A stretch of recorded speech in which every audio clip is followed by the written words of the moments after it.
This is a roller coaster of 100 kilograms, including all the passengers, so that's the system, mass of 100 kilograms, starts at rest at point A. So at point A, the velocity at A is 0 because it starts at rest on a frictionless track whose profile is shown in the diagram below.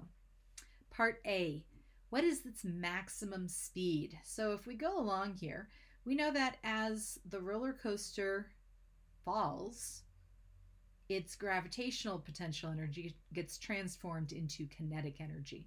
So wherever the lowest point is, it's going to be point D. The most gravitational potential energy will have been converted into kinetic energy by point D. So part A. We know that total mechanical energy at the beginning plus work equals total mechanical energy at the end. So let's write that out. Kinetic energy at point A plus gravitational potential energy at point A plus any work done would be equal to the kinetic energy at point D plus the gravitational potential energy at point D. Anything in here zeros? Well, the original velocity is 0, so kinetic energy at A is 0. There is a height at A, so there is gravitational potential energy. They're telling us that it's a frictionless track, so I'm going to say that no work is being done between points A and D. And then at point D, it is moving because it's lower than point A, so there would be kinetic energy. And there's still a little bit of height above the ground, so we will say there is still potential energy. And we are looking for the velocity at point D. So that means that we need to find the kinetic energy at point D. So the kinetic energy at point D is equal to the gravitational potential energy at point A minus the gravitational potential energy at point D. So let's put our numbers in. The mass is 100 kilograms. I know that gravitational potential energy is mgh. So mass times gravity, 10 meters per second squared, times the height. I can find the difference in the height. So 9.5 meters minus 0.5 meters. So we have 9,000 joules of kinetic energy at point D. And then rearrange my kinetic energy equation to solve for velocity.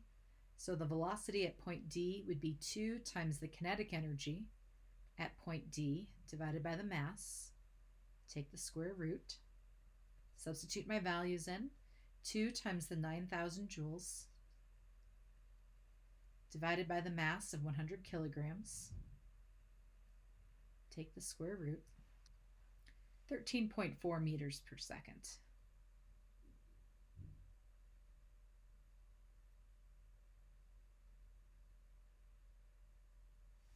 So that's part A. Part B, with what speed does the car arrive at point E? So at point E, we can do the exact same thing we did before. At point A, we only have gravitational potential energy. And then at point E, there's no work done, so I'll leave that out. There is kinetic energy.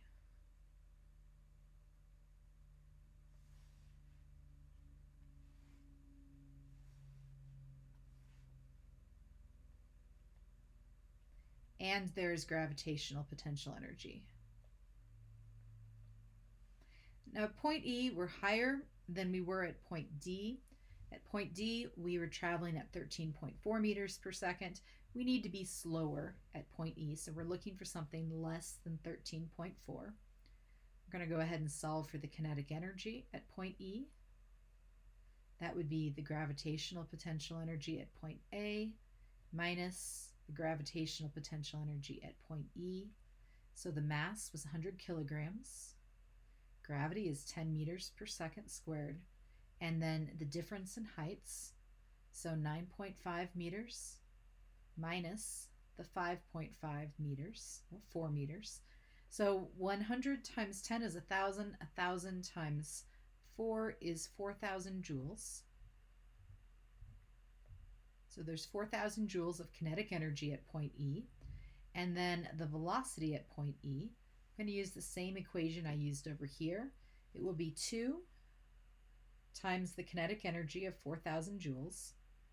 Divide that by the mass, 100 kilograms. That's 80, and I take the square root of 80. And I'm getting 8.9 meters per second.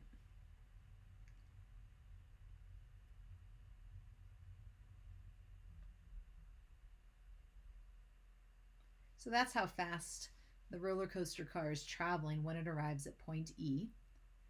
And then part C, it says, what constant braking force would have to be applied to the coaster at point E in order to bring it to rest in a distance of 5 meters?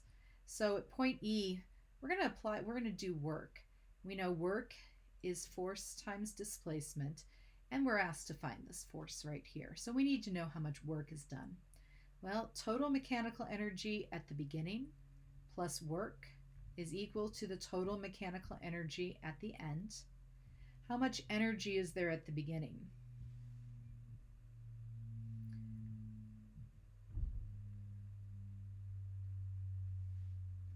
So what is the work doing? It's removing the kinetic energy. There's still some gravitational potential energy at the end, but the work here is causing the kinetic energy to be removed. So it's a change in kinetic energy. It had 4,000 joules of kinetic energy when the coaster arrived at point E. So the work will be a negative 4,000 joules because we're stopping it. We're taking all of that energy away. So then force would be the work divided by the displacement. So that negative 4,000 joules divided by the displacement of 5 meters. So that's a negative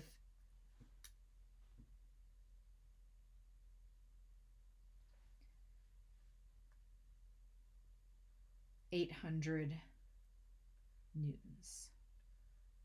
It's a braking force, which is a backwards force, so the negative makes sense.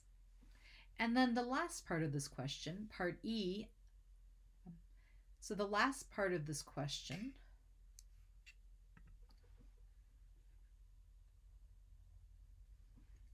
part D, how long will it take for the roller coaster to stop in those 5 meters? This is a motion question. V final is 0 meters per second. V original was the 8.9 meters per second. And then the displacement is 5 meters. We're looking for the time. How much time does it take? So this equation does not include acceleration. So my motion equation without acceleration, displacement is equal to V original plus V final, all divided by 2 and multiplied by time. Solving my equation for time, I have 2 times the displacement divided by V original plus V final. Substitute my values in. 2 times the 5 meters divided by 8.9 meters per second. So 10 divided by 8.9, we get 1.12 seconds.